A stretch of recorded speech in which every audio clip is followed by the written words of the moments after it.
विधान परिषदच्या आमदारकी देऊन 24 वर्ष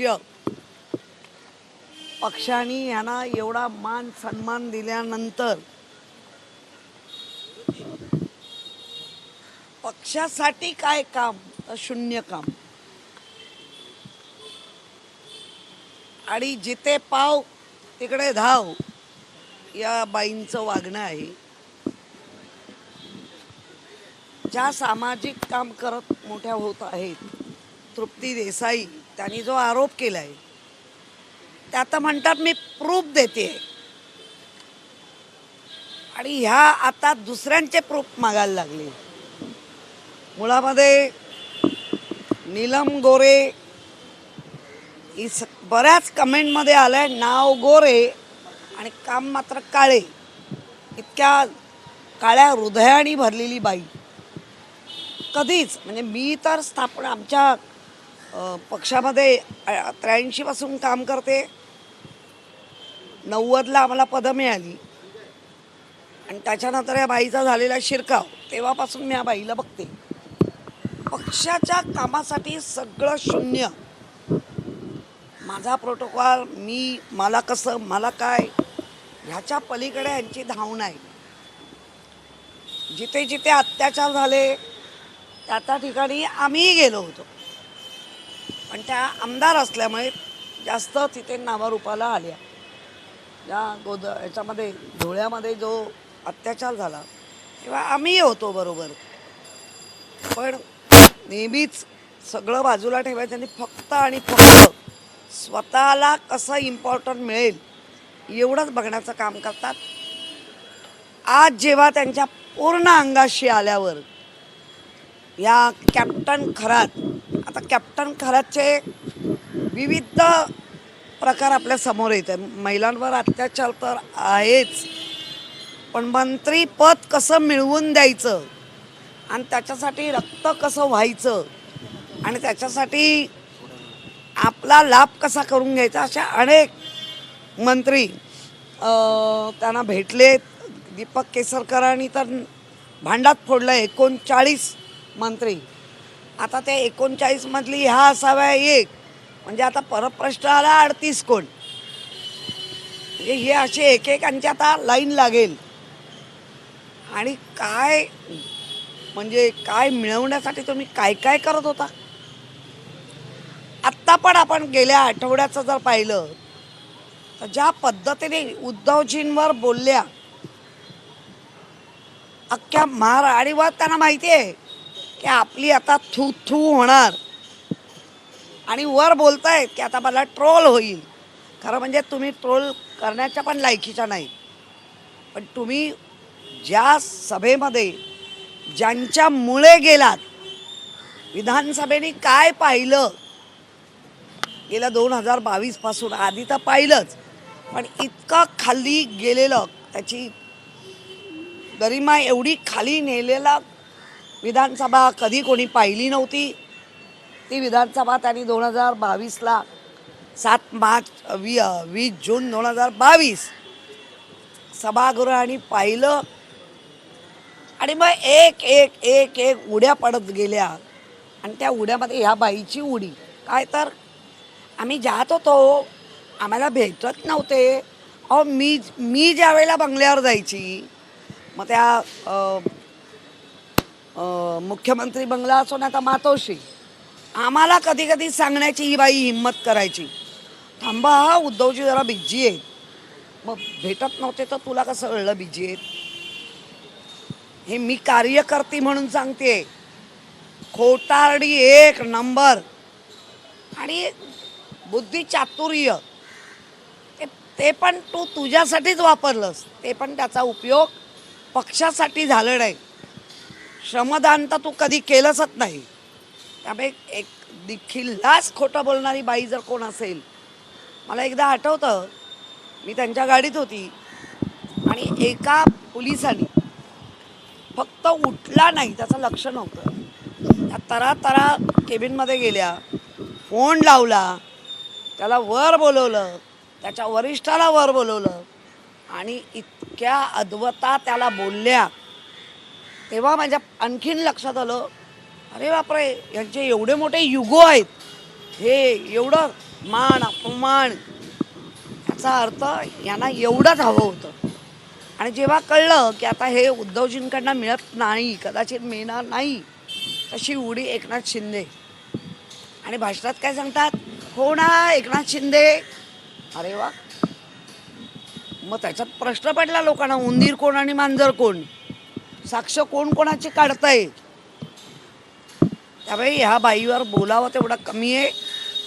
आता सामोरी जा आणि तुझे पुरावे बाहेर येत आहेत आणि ते दाखवत आहेत. आणि कॅप्टननी तुम्हाला चांगली कॅप्टनशिप दिली.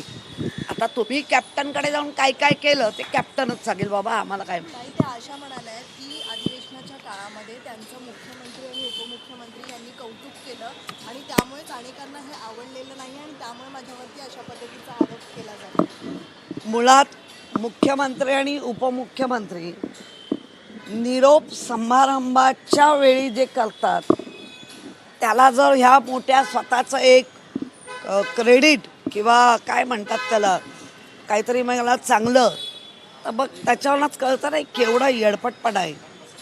केलं ना मुख्यमंत्री आणि उपमुख्यमंत्र्यांनी, सर्वांसाठी केलं, तुझं पण केलं. आणि आम्हाला पोटदुखीचा काय प्रश्न, कोणालाच.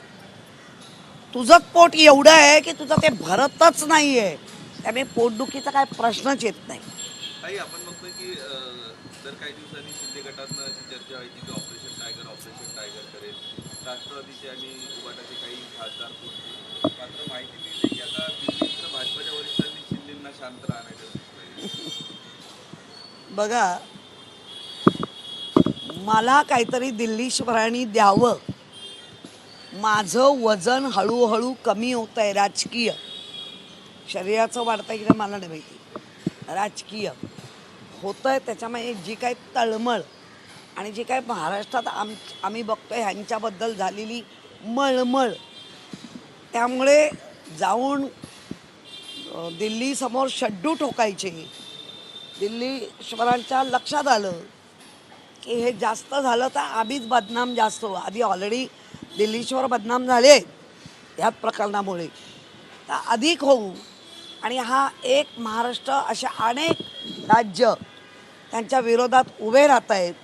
तर अजून महाराष्ट्र कारणीभूत होऊ नये. आणि आत्ता त्यांचं काम संपलेलं आहे असं दिल्लीश्वरांना वाटतं आहे. जेवढं काय राष्ट्रवादी तोडायची होती, शिवसेना बाळासाहेबांची फोडायची होती, ते आता तोडून फोडून मोडून झालेले आहेत.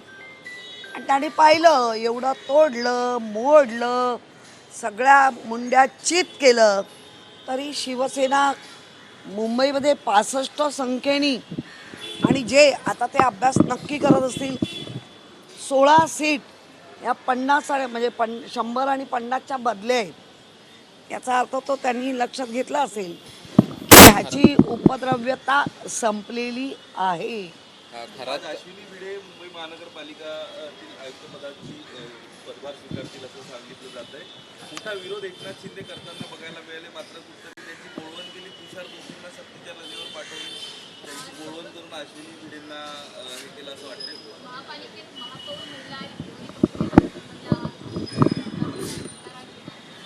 मुळामध्ये भिडे मॅडम, अश्विनी भिडे या आपल्याकडे AMC म्हणून काम करून गेलेले आहेत. त्यांच्यासोबत आम्ही काम केलेलं आहे.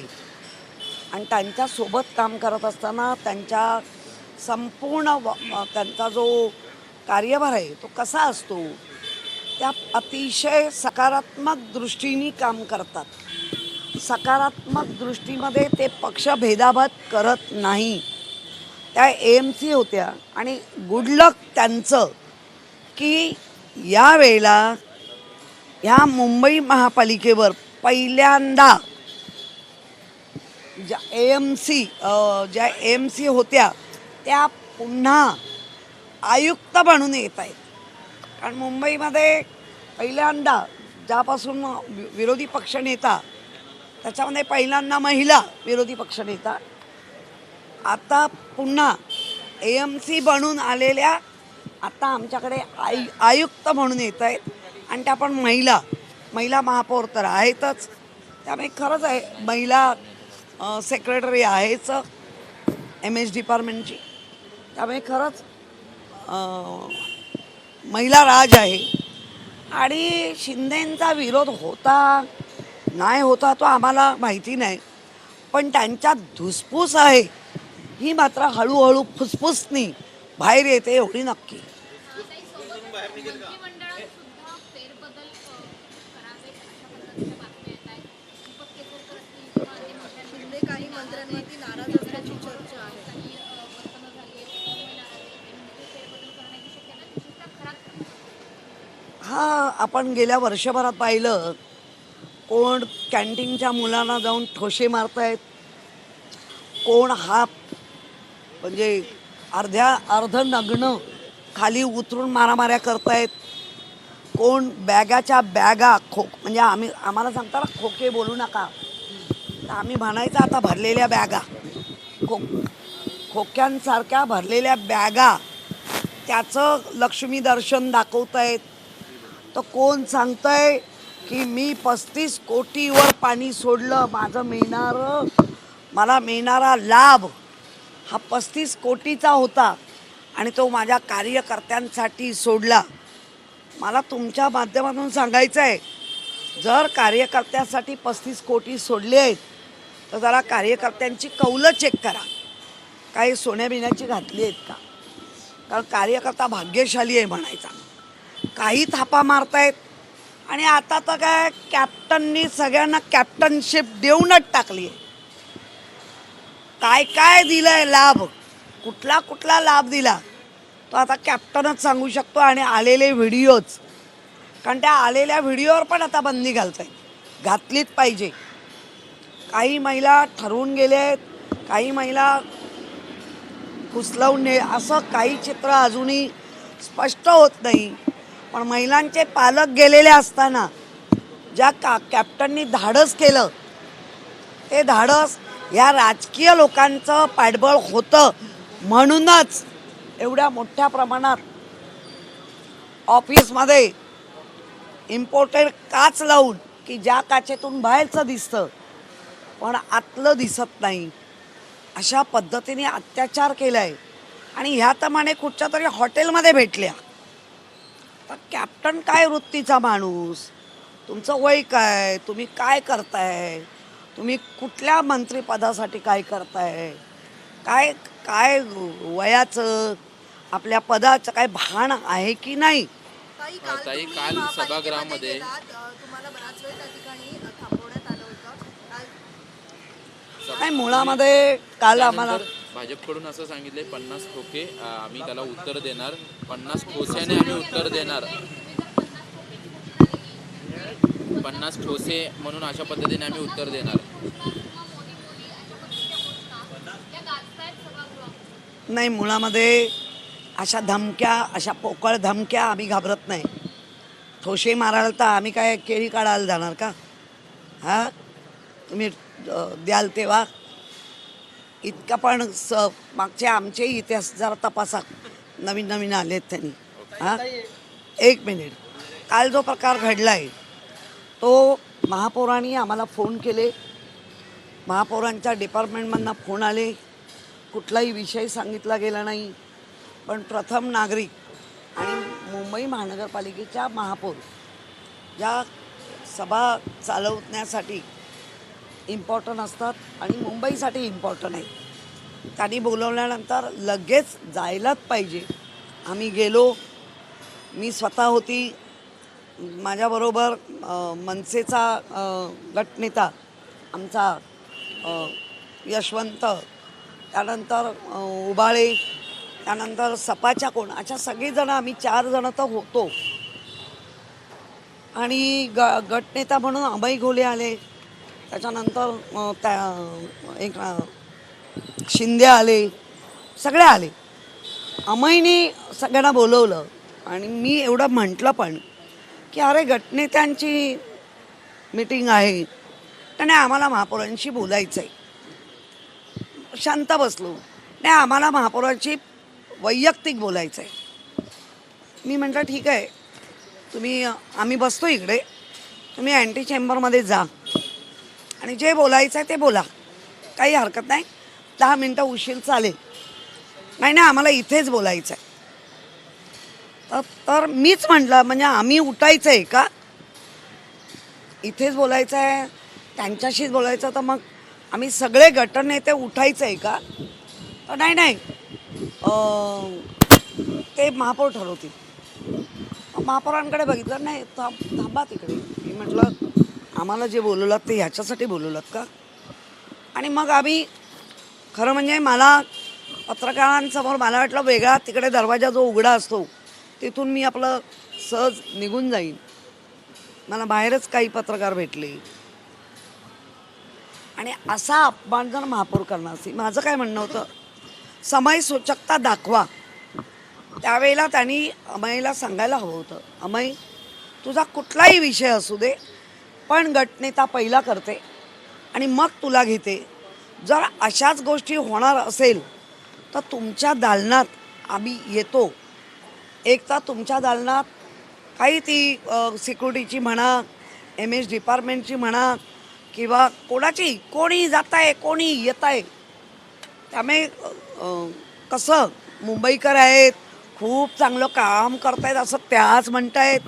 आम्ही येऊ दे गर्दी, ती गर्दी आम्हाला माहिती आहे.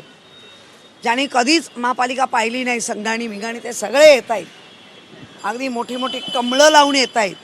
सगळं आम्हाला माहिती आहे, त्यालाही आमचा विरोध नाही. मग करा काय तो पण अपमान करायचा तुम्हाला अधिकार दिला कुठे? काही आजकाल विविध क्षेत्रातील महिलांचा सत्कार समारंभ निधी तावडे करत आहेत. काही महिला ज्या आहेत मुंबई बाहेरून पण आलेल्या पाहायला मिळतात. मीरा रोड असेल, कोल्हापूरवरनं देखील या महिला आलेल्या.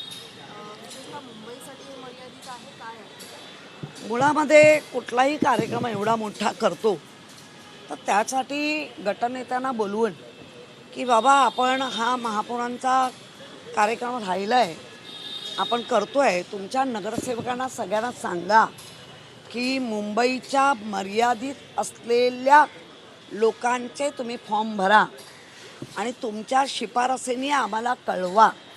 पण तसं काय झालेलं दिसत नाही आहे. आणि म्हणून मग त्या कुठल्या नगरसेविकेनी, भले आमच्या पण नगरसेविकेनी भरला असेल तर तो चुकीचा आहे.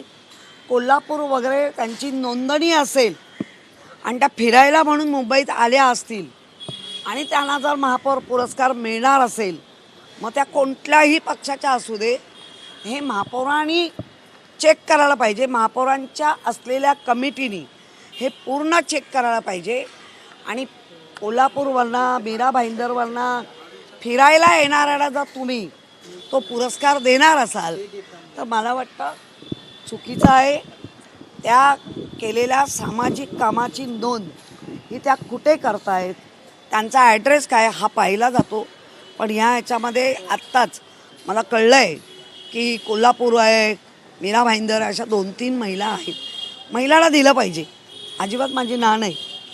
पण मग आपला नियम आहे मुंबईच्या आतल्याच मुंबईच्या हद्दीमध्ये असलेल्याच महिलांना द्यायचं आहे. तुम्ही काय महाराष्ट्राचे मुख्यमंत्री नाही आहात, तुम्ही महापौर आहात.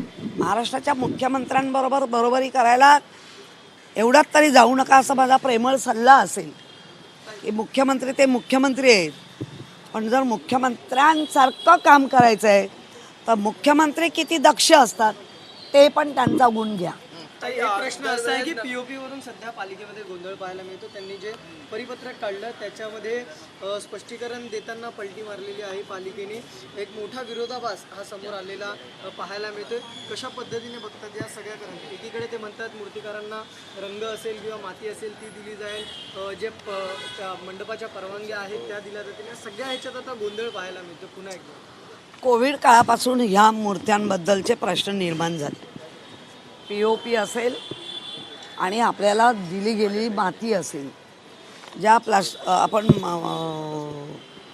जी गणपतीसाठी माती दिली जाते त्याचं पण विसर्जन समुद्रामध्ये येऊन त्या काठावरचे जलचर मरतात आणि घट्ट बसतात. अर्थात छोटे छोटे मासे ते बाधित होतात, त्यांना त्रास होतो.